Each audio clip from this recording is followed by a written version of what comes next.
Waligani, karibu asubuhi ya tarehe 7 mwezi wa 5 mwaka 2025. Laulensi Visit Tanzania, kitambo kidogo jezi hiyo ilitumika kwa upande wa michuano ya kimataifa. Tunazungumza ndo wakilishi pekee ukanda wa Thekafa, lakini kombe la shirikisho barani Afrika wakiwa ni wana finali ya pili wanaihesabu katika records zao. Kiachilia huko pia kuna hili ambalo linaendelea hivi sasa, ni tarehe ya dabi, na dabi tayari imeshajulikana itakuwa tarehe 15 mwezi wa 6 mwaka huu 2025. Yani wakiwa wamemaliza kibarua cha michuano ya kimataifa kwa maana ya shirikisho barani Afrika, wanakuja kumalizana na Young Africans. Hali yako iko vipi? Niko njema Jafet, namshukuru Mungu tumeamka salama, tunamshukuru Mwenyezi Mungu muumba wa kila kitu ameweza kutusimamia kwa usiku wa leo. Tumeamka salama, ni Jumanne nyingine ya tarehe 7, nafikiri tunajiandaa na mchezo wa Pamba. Kwa hiyo tuko vizuri. Unaona nimevaa Visit Tanzania. Tanzania iko salama upande wa michezo mbele ya mnyama ambao ndio role model wa mpira. Sina shaka tuko vizuri. Sijui habari ya wewe. Mimi nashukuru Mwenyezi Mungu ni buheri, lakini nataka kujua hii umeivaa mara baada ya kujua tarehe ya dabi au ulipanga uwe mtoko wako kwa siku ya leo? Nilipanga kuvaa hivi baada ya kutoka maneno wanayoongea hayo. Nafikiri nikasema acha nitoke nione kwamba Tanzania iko mikono salama kwenye michezo. Kama wao wanafanya hayo, nadhani hawataki mema mpira wa Tanzania. Kama hawataki mema mpira wa Tanzania, nadhani wanataka kupoteza ajira za vijana wengi wa Tanzania ambao wamepata nafasi. Kuna vijana wako pale wamewaajiri wenyewe kama Yanga, kuna watu wametoka nje wamewaajiri, wanalipa hela nyingi. Wanalipa hela nyingi ili wacheze mpira. Kwa kama wameamua hivyo, sisi tunawaambia Tanzania inatakiwa kuwa mikono salama chini ya mnyama. Kwa wao na TFF na bodi ya ligi acha waendelee huko, lakini sisi kwa upande wa mpira Simba tunasimama, sababu ndio toka mwanzo tulitoa barua moja. Simba leo tuko kimya, wao wanaendelea kuvutana huko, sisi hatuna shaka. Imekuwa ni dabi sasa ya hatuchezi na tunacheza, kwa maana ya Simba Sports wapo tayari kucheza, Young Africans hawapo tayari kucheza. Kwa jinsi ambavyo hii swala lipo kwa hivi sasa, kila mmoja akiwa upande wa kule anapoona ni sahihi, unaiona dabi ikienda kuchezwa tarehe 15? Mamlaka inayoongoza mpira inaambia mpira upo. Huyu anayesema achezi nadhani ni muongozwa, sio mwenyewe mamlaka. Kwa hiyo ukisikiliza kati ya pande mbili, anayeongoza anasema mpira mechi itachezwa. Kwa hiyo unatakiwa kusikiliza mwenye kuandaa mechi. Huyu mwenye kushirikishwa au mwenye kuongozwa huwezi kumsikiliza sana, lakini kwa sababu naye analilia anachokitaka, anaanza kuvuna ambacho anakililia, kwa sababu leo hii alienda kule. Yani kilichompeleka kwenda kule ni bali wewe angebaki na msimamo wake kwamba bwana mimi sichezi. Leo hii anamuuliza yeye, anadai kanuni. Yeye anayogomea mchezo anagomea kwa kanuni gani? Kwa hiyo wewe unadai sheria lakini huwezi kuitumia sheria. Ndio shida iliyopo hapo. Kama wewe unasema watu waliahirisha mchezo kwa kukosea kanuni, wewe unagomea mchezo kwa kanuni gani? Hamna kanuni ambayo inakulinda kugomea mchezo. Kwa hiyo mwisho wa siku unachokililia utakipata. Nadhani ndio hicho. Ndio maana nasema viongozi wa Yanga wao toka mwanzo walikosea katika jambo hili. Ni kuchutama tu, kwa sababu leo hii Simba wakati anaandika ile barua alimuita kamishina wa mchezo. Waliitwa kamishina wa mchezo, akaitwa kamishina wa huyu mtu mlinzi wa Mbaga, wakaangalia pale, ndio walioshauri wakati barua inaandikwa imesainiwa na wasimamizi wa kamishina wa mchezo, hawakuandika barua ambayo haina saini. Kwa hiyo walivyosainiwa, maana kama ingekuwa Simba hawana haki, kamishina wa mchezo itakuwa pale angeshauri kuwa hivyo. Kwa hiyo Simba wanawalaumu Simba, lakini waliwashirikisha bodi ya ligi kabla ya mchezo ule kuahirishwa, kwa sababu kamishina ndiye saini kusema kama Simba wameomba kuahirisha mechi, kamishina akasaini. Kwa hiyo mwisho wa siku wanalalamika, lakini mwisho wa siku kilichokupeleka kasi ni nini? Kwa hiyo unaangalia anaenda mbele anarudi nyuma, anaenda mbele, mwisho anakuambia tu mimi sicheze. Kwa kigezo gani? Hana. Kuahirishwa kwa mechi kulikuwa ni maamuzi ya kikanuni, lakini mechi kuchezwa inaonekana ni swala la busara. Wapi ambao wanaonekana ni wanufaika zaidi na maamuzi ya bodi ya ligi? Wanufaika ni Simba. Wanufaika ni Simba, na waliamua kusimamia kwenye utaratibu, kwa sababu watu wanasema ulizuiwa Mwanza. Maana ni ugonjwa ambao tayari ushakuwa na muendelezo. Ugonjwa huu ukiwa na muendelezo wa namna hiyo, na waliokuwa na leo wao wenyewe ni bodi ya ligi, kwa sababu muda mwingine tunasema mchezo unapoandaliwa tayari uko mikononi mwao. Wanauachaje kuwa chini ya timu? Kwa sababu leo hii unaacha mpaka Yanga waliruhusiwa kufanya ule mambo ya hovyo, ni kwa sababu bodi ya ligi wenyewe waliacha ule mwanya. Kama unaacha huo mwanya, timu zinafanya mambo ya ajabu. Tuliona kule Mwanza Simba kaenda wanajua anatakiwa afanye mazoezi, lakini unaona makomando wa Pamba wanafanya vurugu ambazo hazina. Lakini mwisho wa siku nasema Pamba hana makomando. Nafikiri ni mlolongo wao wenyewe wanaenda kujivika ngozi ya Pamba, lakini wao wenyewe, kwa sababu mechi kati ya Simba na Pamba mnufaika anaweza kuwa ni Yanga kwa asilimia kubwa. Japo Pamba anataka pointi, lakini huyu ni mpinzani wa Simba ambaye anataka matokeo. Kwa hiyo ukiangalia kifalsafa ya uelewa, unaona kaza hata wale makomando wa Pamba hawakuwa makomando wa Pamba. Kwa hiyo alishapandikiza makomando wa namna hiyo kuihawasi Simba. Ni mchezo ambao ulikuwa unaendelea. Mwisho wa siku Simba kaona haiwezekani. Leo hii mnahalasi kuzuia basi. Kesho watatokea wahuni, watakuja kupiga watu mawe, wataumiza. Kwa hiyo mwisho wa siku hata bodi ya ligi ilivyoamua kuahirisha mchezo ni vitendo vya kihuni ambavyo vilikuwa sio havina picha nzuri katika afya ya mpira. Kwa sababu leo hii ndio maana hata Simba walisema wale mabauza nani kawapeleka. Na maana ni uongozi wa Yanga ambao umewapeleka, lakini leo hii mnatoka mnasema si mbuzi, si wazee, hoja ambazo hazina miguu ya kichwa. Wao wenyewe wameamua kuharibu mpira. Lakini katika ngoma hii Simba ni mnufaika, lakini sisi tuko pembeni tunaacha ngoma iendelee kuchemka. Itakapoiva sisi tuko tayari kula. Kama Simba ni mnufaika, Young Africans wana haki ya kutokuwa na imani na bodi ya ligi kwa sababu ya uendeshaji kuegamia kwa Simba Sports. Aliyowanufaisha mpaka sasa bodi ya ligi wao Yanga wamenufaika pakubwa na bodi ya ligi. Kwa sababu mwanzo tunazungumzia kuhusu kusema mtu anadhamini timu 8. Katika udhamini huu wa timu 8 aliyenufaika ni Yanga.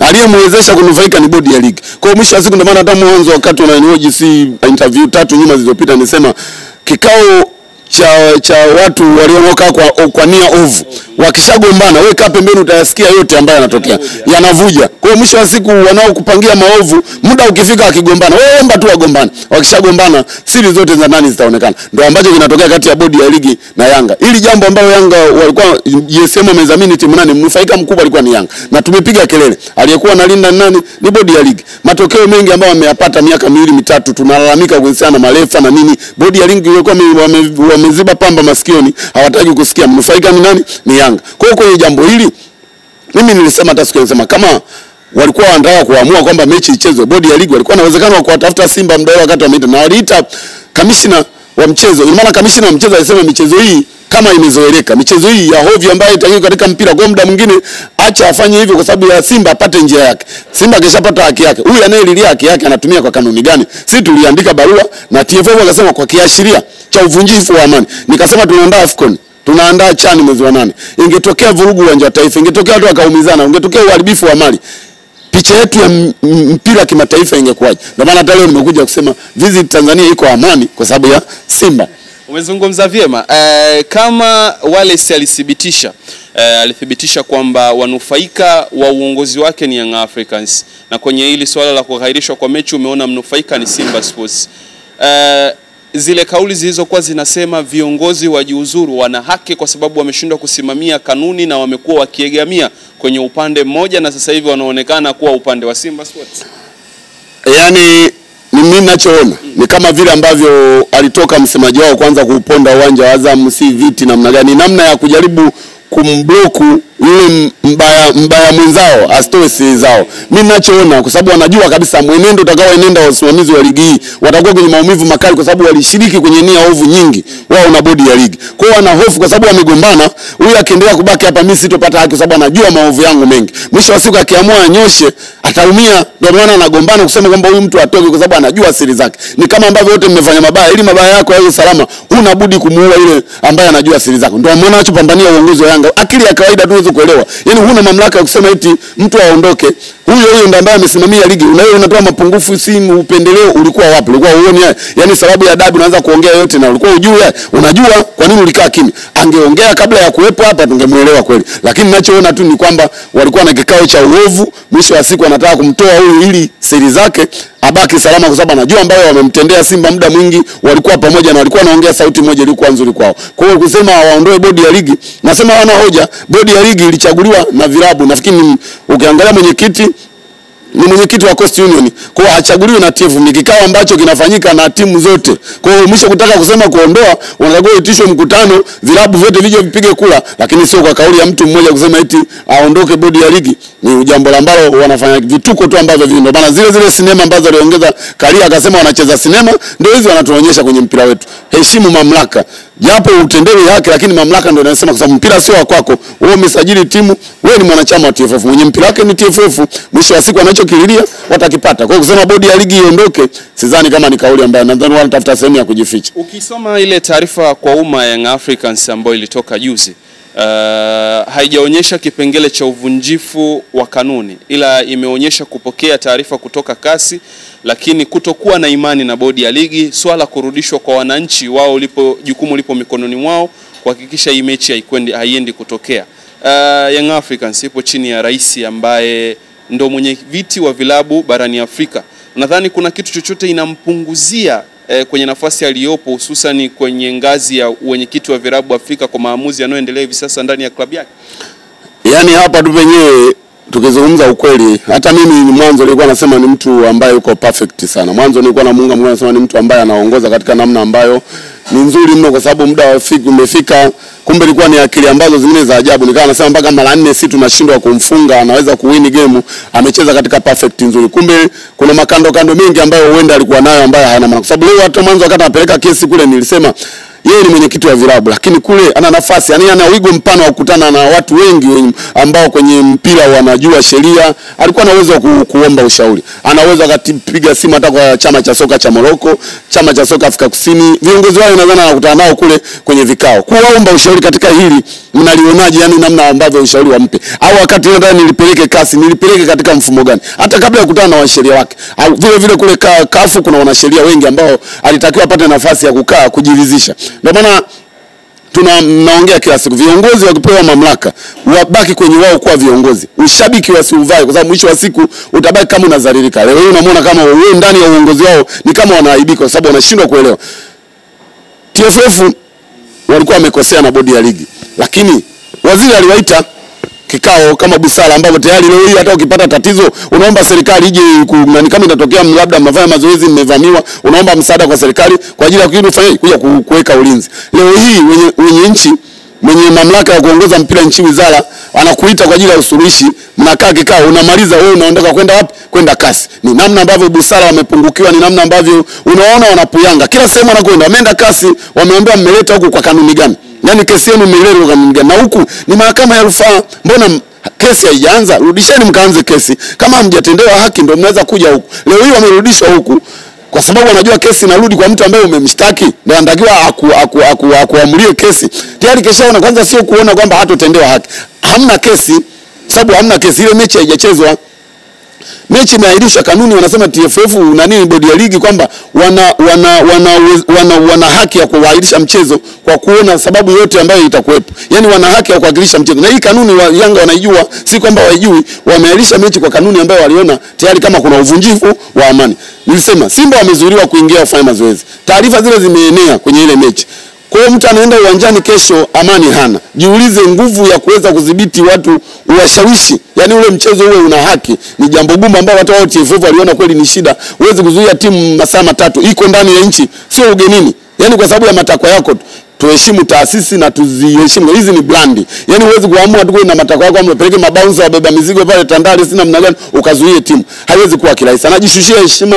Ndio maana hata mwanzo tulisema hata kama alikuwa na njia zingine kusema si anataka kafanyeje uongozi, anaenda bila kutumia busara, anaenda bila kutumia haki, kwa sababu muda mwingi kama unasimamia sheria, rudi basi ukasikilize shauri lako, hujatendewa haki uende kasi. Kwa hiyo wanaona kabisa hawana kesi ya kulalamika, zaidi kutafuta tu kuonekana sichezi. Kwa kanuni gani? Hawana kanuni. Kwa mwisho wa siku anajishushia heshima. Kumekuwa kuna pande mbili ambazo zinatetea, moja ikionekana kuegamia upande wa Young Africans, na hususani kwenye kipindi ambacho walikuwa wanataka viongozi au wanashinikiza viongozi wa bodi ya ligi wajiuzulu, lakini wapo ambao wanaonekana wapo upande wa Simba Sports kutaka mechi ichezwe na wanaona kanuni zilitendeka kihaki. Swala hili linaonekana ni kwamba linachochea hivi sasa. Wana Young Africans wanamtaja Jemedari Saidi kuwa ni sehemu ya uchochezi wa mechi hii kuwepo. Wewe unaliona hilo kwamba wapo au yapo makundi ya watu ambao waligawanyika katika pande mbili, kuona haki ilitendeka na wengine kuona haki haikutendeka? Kwenye kesi yoyote au kwenye jambo lolote lazima kuwe na pande mbili. Yani hiyo huwezi kuzuia Jafet. Kuwa na pande mbili namna mtu anavyoelewa au namna ambavyo ananufaika.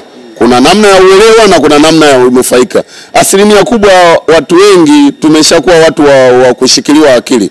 Yani kwamba huko una akili timamu, unaelewa jambo hili halina afya, lakini kwa makusudi au kwa kushawishiwa, kwa kuona kwamba unalinda ugali wako, nabidi tu usifu na kuonekana kwamba hata kama ni ya hovyo unaunga mkono. Ndio yale nilitoa mfano kusema mwanasheria kwa mfano walikuwa wanamlaumu Alex Mgongoro kwamba ni mwanasheria nguli ambaye kidogo kashiriki muda mwingi kuunda hata sheria za TFF. Ili iwezekanaje akawashauri Yanga kwenda kule ameshindwa kuwashauri kwa jambo zito kama hilo. Mimi nikasema huenda Mgongoro aliwashauri, lakini kwa sababu yeye anachoangalia ukiwa kama mwanasheria unalipwa. Nikasema kukiwa na kesi kwa mfano inanihusu mimi, mwanasheria anaweza kanishauri kwa kesi ile au siwezi kushinda. Ila mimi kwa sababu ya uelewa wangu au kwa nguvu na kiburi changu ambia bwana acha niende mahakamani, mimi na hakika nitashinda. Mwanasheria lazima tu aende kaniwakilishe kwa sababu ndivyo ambavyo anapaswa kuniwakilisha. Lakini mwanzo alishatoa angalizo. Kwa hiyo nikianguka watu wanaweza wakalaumu mwanasheria wangu, lakini kumbe kwa ndani wasijue kwamba mimi ndio force ile kesi yenu. Kwa hiyo kwa sasa Jemedari Saidi na Hansi Rafael kwa sababu hao ni watu ambao wako kituo kimoja lakini inaonekana wako pande mbili, lakini mwanzo Jemedari aliongea kabla ya na kuongea hakushawishi mabadiliko yote ya maamuzi. Kuongea haishawishi kusema ndio wanaweza kaamua kufanya. Sababu bodi ya ligi toka mwanzo wanaahirisha ule mchezo, wanasema itapangiwa siku nyingine ya mchezo. Jemedari hajaongea wala mtu mwingine hajaongea. Bodi ya ligi wenyewe walisema tunaahirisha mchezo kutokana na viashiria vya usalama. Mwisho wa siku mchezo utapangiwa siku nyingine. Ambacho Yanga watajua mpaka leo. Ndio maana hata watu wengi walikuwa na ushauri. Jana msikiza jamaa mmoja anasema alikuwa mwenye kitu wa kamati ya sheria na hadhi za wachezaji huko Iringa, anamuita nani anamuita si nani. Nimetoka kidogo jina lake. Anashauri akasema namna ya kesi ilivyo. Yaani kuto kucheza mechi Yanga wataumia pakubwa, afu mwisho wa siku watapoteza haki yao. Kwa sababu unaweza kaenda kucheza na Simba na ukashinda, lakini wakati ushauri lako liko wapi? Liko kwenye kusikilizwa. Lakini kugomea mchezo sio kipengele cha FIFA. Hata FIFA wenyewe wanahubiri mpira uchezwe, na ndio maana hizi timu kuanzishwa, hatujaanzisha timu kwamba ziwe na migogoro kwa ajili ya kugoma. Unaweza kaendesha kesi yako, lakini nenda uwanjani kacheze mpira. Ndio ambacho FIFA wanataka mpira uchezwe. Umesajili wachezaji kwa ajili ya kucheza mpira. Wewe unatakaje pointi 3 mchezo haujatimia? Unatakaje pointi 3 kama uliandaa watu waendelea na lengo la kwenda kuiharasi Simba lilipangwa na viongozi wanalijua. Kwa hiyo katika hizi pande mbili za kuunga mkono Yanga na wanaounga mkono bodi ya ligi au nasema wengine wanashawishi, ni sehemu lazima kiwa kuna jambo lolote pande mbili hazikosekani. Kwa hiyo nasema wengine wapo kwa ajili ya kutetea ugali wao, na kuna mtu ambaye anajua uelewa wa jambo hili huko hivi. Kwa mwisho wa siku inawezekana pande zote mbili wakawa wanajua ukweli ulivyo. Na ndio maana unaona watu wanauliza mnaenda na kanuni gani, lakini anasema tu hatuchezi. Anasisitiza Yanga wacheze, ninavyoona Yanga hawezi kucheza kwa sababu wanasimamia kanuni gani ambayo inawafanya wasicheze. Wanasema tu wameamua ili mamlaka iamue. Mamlaka haiwezi kuamua kwa wakati ambao unasema wewe. Kama mnaona hili haliko sawa, tucheze ligi ishe. Kabla ya ligi kuanza kuna kuweka na kikao cha kurekebisha kanuni, wakalirekebisha hapo, lakini huwezi kurekebisha wakati huu. Zaidi unabishana na mwenye mamlaka, unabishana mwenzie aliyeshika mpini, wewe umeshika makali, hata umia tu Yanga. Mimi swali langu la mwisho ni kwamba mechi hii kuzungumzwa kuwa haitochezwa, unadhani viongozi wa Young Africans wanakwepa aibu kutokana na msimamo ambao ulikuwepo awali kutoka kwa mashabiki, na pressure ya mashabiki ndio inapelekea wao kutoa maandiko ya kwamba hawatocheza? Yaani niseme wao ndo walitia moto kwenye pipa la petroli. Kwa namna ya kwenda kuzima ule moto wanashindwa kwa sababu wao ndo walioshawishi. Yaani wao kusema mechi kwanza kulazimisha timu kwenda kwa sababu sio mashabiki. Mashabiki kweli wanawasikiliza viongozi, lakini viongozi ndio waliofanya vile. Kwamba wakati bodi ya ligi imetangaza kuahirisha mechi, wao waliosukuma basi lile likaenda pale uwanjani na wachezaji ni wao viongozi. Kwa hiyo ndio wao waliochukua moto kupeleka kwenye pipa la petroli, lakini kuuzima wanashindwa. Kwa hofu kama unavyosema kwamba mashabiki wanawatisha, lakini vile vile wao ndio waliandaa. Unakuta wazee wameandaa press Mwanza, nani amewagaramia? Wazee wameandaa press Zanzibar, nani kawagaramia na nani kawalisha yale maneno ya kwenda kuongea? Wameandaa Arusha. Unaona kabisa ni wao walioandaa huu moto. Kwa hiyo kuuzima wanashindwa kwa sababu tayari walishawalisha sumu wanachama. Kurudi kuwatuliza imeshakuwa ni shida na aibu ambayo wanaona. Lakini ukiangalia namna ilivyo, mbegu waipanda wao. Kwa hiyo hata kuvuna wanaona shida kuivuna kwa sababu wao waliandaa ili tukio katika mazingira ambayo hawakufikiria. Ujiulize mwanachama kwa mfano Godi Yanga au mwalimu Yanga ndio aliamuru basi liende Bunju. Ni viongozi, nani analipa mafuta, nani anamlipa dereva? Anapoamka mtu kwamba anaenda kazini, dereva wa Yanga anawajibika kwa nani? Kwa viongozi, hawajibiki kwa mwalimu Yanga, Godi Yanga wala na Solo. Sawa, kwa hiyo unaona ni viongozi walipanda hii mbegu, lakini sasa wanaiogopa. Kinyago wamechonga wenyewe, wanaanza kukiogopa, kinawatisha. Hawana namna. Ni wao toka mwanzo kabla mambo kuyapambisha, walivyorudi kasa watakuwa tu waambie wanachama wao. Shauri limerudi TFF. Bodi ya ligi. Japo hatuna imani na bodi ya ligi, tutarudisha kesi bodi ya ligi, lakini zeni tutaenda kucheza huo mchezo wakati tunasikilizia kesi yetu itasemaje? Kesi ikienda wameshindwa, wanaweza kwenda kasi, wakitoka kule sio napewa haki yao kwamba wapewe pointi zao 3 wanazodai, wapewe na gharama za mchezo. Si ndio ambacho kinalalamikiwa? Swala la kusema watu waondoke kwenye uongozi. Leo hii unaandaa mechi na unacheza. Ungekuwa ukeli wako serious na bodi ya ligi wana imani nayo, wangegomea mchezo kutoka ile tarehe ile ya kuahirishwa kwa mchezo. Wangesema sisi hatuna imani na bodi ya ligi na hatuchezi mechi yoyote mpaka tupate mwafaka. Lakini mechi wanacheza, alafu wanakuambia hawana imani. Unachezaje mechi na mtu ambaye anakusimamia, alafu unasema huna imani? Ni sinema tu. Anaitwa Lawrence, tumeyazungumza mengi. Kwa mtazamo wake anaona dabi yawezekana ikawepo tarehe 15 licha ya kuwa Young Africans kupitia uongozi wao hawalioni hilo kwenda kutokea hiyo tarehe 15. Sisi tunasubiri tu tuone mbivu na mbichi iko wapi baina ya bodi ya ligi inayosimamia mpira huu kwa hivi sasa na upangaji wa michezo ya ligi soka Tanzania bara, lakini pia shirikisho la mpira wa miguu ambayo ndiye baba na mama wa mpira wa nchi ya Tanzania. Litakalojili sisi tutakuwa tayari kukupasha habari katika kila engo na katika kila namna. Huyu ni Lawrence, kwa hapa tunaweka nukta, tutafungua ukurasa sehemu nyingine kusikia wanasema nini kuelekea tarehe 15 ya mwezi wa 6 mwaka huu 2025. Dabi hii itakuwa ina kipengele, maana vipengele vimeshaanza kuonekana nje kabla hata kufikia siku yenyewe ndani ya mchezo. Langu jina Jafet Mipango, mwenzangu kwa upande wa kamera ni Augusto Tabibu. Asalamu alaykum.